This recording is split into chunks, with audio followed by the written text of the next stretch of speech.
So on today's video, we're going to be taking a close look at various guitar price points as far as your expectation within each specified price range. Now, before it gets too wild in the comments section, I just want to go over a couple things.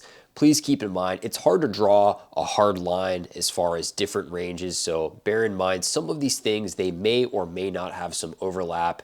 It's going to be subjective. There's going to be some difference in opinion, right? Everybody's got their own experiences. It's okay, we can agree or disagree. I just respectfully ask that, let's have a productive conversation. Let's not let it get out of hand. So let's get into it, guys. We're going to take a look at these different price points and let's hope that we can have some great discussions. So looking at our first price point here, you can see we've got our $100 range.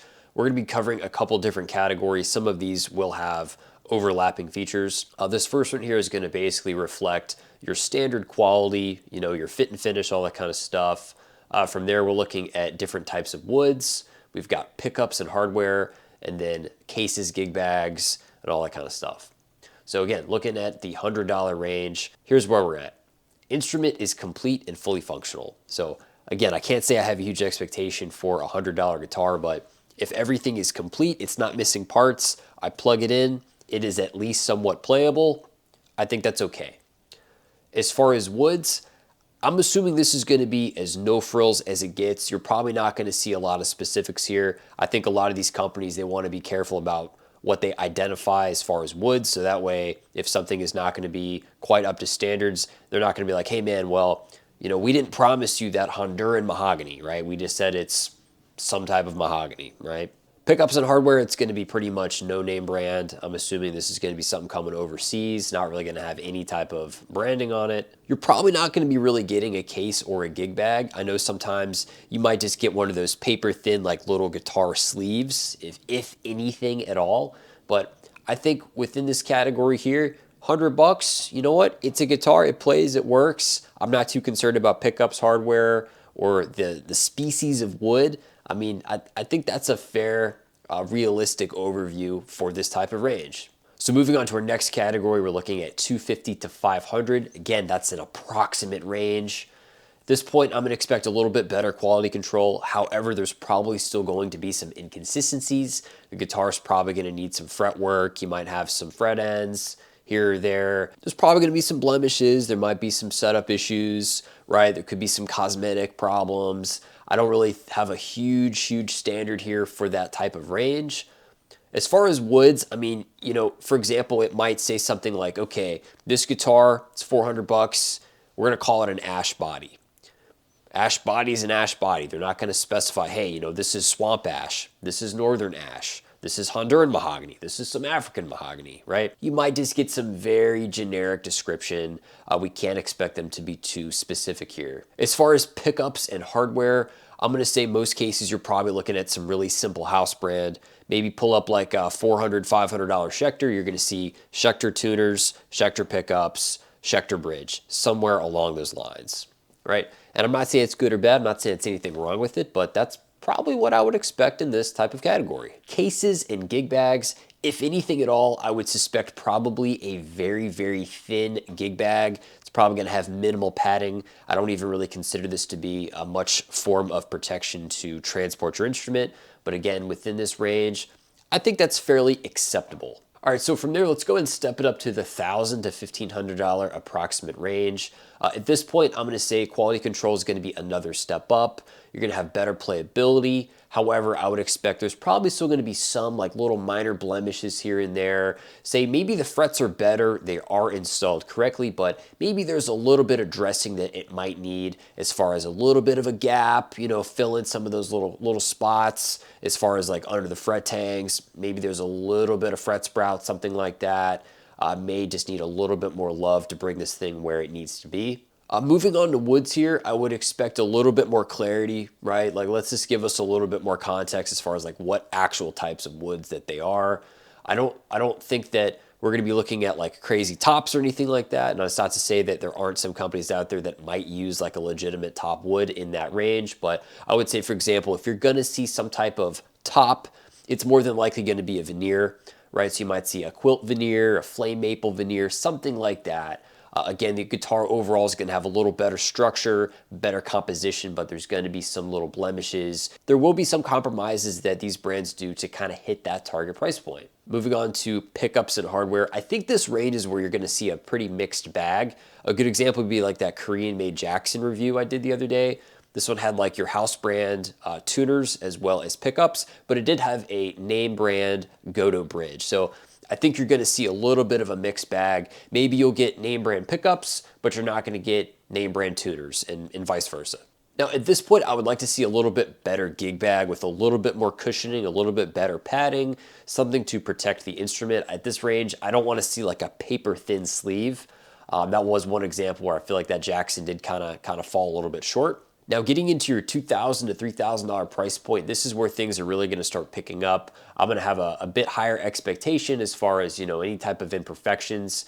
I would say this range, I'm really looking for a nearly flawless instrument, right? I could potentially tolerate maybe just your occasional, just minute imperfection. Say, for example, your frets are installed correctly, they're leveled, there's no buzz, playability is really, really good, there's nothing sharp, but maybe if you're really looking close enough, you can see just a little tool mark here, just like a little scuff there, just something in that category, right? So I'm going to hold that to a pretty high standard. Now, as far as the woods, I want to see some better quality woods here. I want to see a better neck. I want to see a better body.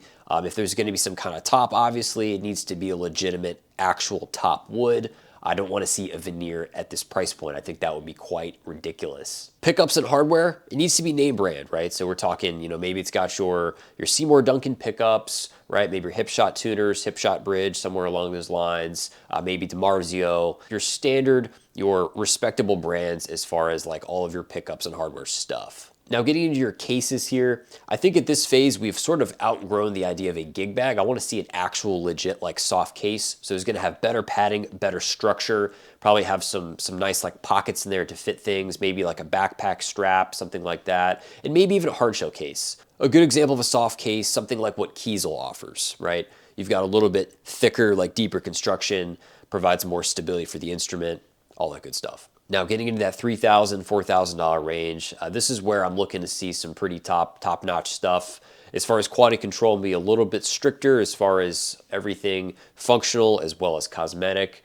I'm really looking for a flawless guitar at this point, guys. I don't want to see any kind of defects, no cosmetic issues or blemishes. Everything needs to be buttoned up, dialed in. We're not going to have any kind of problems. I don't want to see a bunch of tool marks, right? Everything needs to be done right. At this point for woods, I'm looking for some clear descriptions. I want to know exactly what I'm getting for my hard-earned money. For example, like if it just says ash body, I want to know, is that a southern swamp ash? Is that a northern ash? We're talking about like a Honduran mahogany. We're talking about African mahogany. Like these are the kind of things. The person at that price point is going to want to know exactly what they're getting and want to make sure that those quality standards are achieved. I don't think a whole lot's going to change from this price point to this price point as far as pickups and hardware. Again, as long as we're looking at like your Seymour Duncan, your DiMarzios, maybe your Fishman, something along those lines, right? Like your Gotoh tuners, your Gotoh bridge, maybe Hipshot, somewhere in that kind of category, I think is probably what most people are going to be looking for. Now, as far as getting into cases, this is where I would like to see your absolute top-notch premium soft case or some type of really upscale hardshell case. If you've ever looked at like the Mayanez soft cases that they use, really, really good stuff. Super deep padding. It's got support as far as like preventing like the body from shifting or sliding. It's got a cushion for the neck. It's got that extra Velcro piece that straps that thing down so it's not moving. This would be a good example of like that premium standard for a high-end soft case. And stepping it up here to that top tier, that $4,000, $5,000 and beyond, this is going to be, hence the name of the channel, this is going to be your top shelf gear, right? I'm not looking for any type of imperfections. Guitar needs to be flawless. I'm looking for your absolute like boutique, peak level craftsmanship. We're really not going to settle for anything here, guys. As far as woods, I'm going to say this is where getting in your master grade stuff, your 5A, your 7A, quilted maple, flame maple, buckeye burl, flame redwoods, ziricotes, all that kind of stuff. I want no compromise. Absolutely looking for the best of the best. As far as pickups, hardware, all that good stuff, this is where maybe you're going to see something like, maybe a custom bare knuckle pickup, right? Maybe you've got like one of their special covers. Maybe you have like wooden bobbins, right? Something in that type of range. As far as tuners and bridge, maybe we're looking at like a Schaller Hans bridge, right? Maybe the Schaller locking tuners, maybe your Japanese Godo, something in that kind of area. That's what I'm really going to be looking for this type of price point. I don't really expect much to change from here to here as far as like the cases. Again, I'm looking for that premium soft case, maybe a Hiscox case, something like that. Maybe one of the high-end like a mono bag. I think that's going to be fair. Or again, like I mentioned, something like what you get from a Mayanez in a soft case. So that's my list, guys. I know I just kind of ran through like just a general overview. I know there's going to be some specific areas where there could be a little bit of a gray area. There might be some blurred lines. I know it's very hard to make I know it's very challenging to make a hard cut, from this dollar amount to this dollar amount. A lot of it's going to be subjective. Maybe you agree, maybe you disagree. But let me know your thoughts, guys. Let's have some productive conversation down below. What are you expecting at various price points for these instruments? I know I didn't go through like every possible category of everything. There were some things kind of bundled there together. I hope you guys enjoyed the breakdown. Thank you so much for joining me today. For anybody new to the channel, like the video, comment, subscribe for more. I'm sure we'll be doing more kind of in-depth, kind of gear-related talks in the future. So if you like more, check that out. Thank you guys so much. Be sure to see you guys in the next one. Have an awesome day.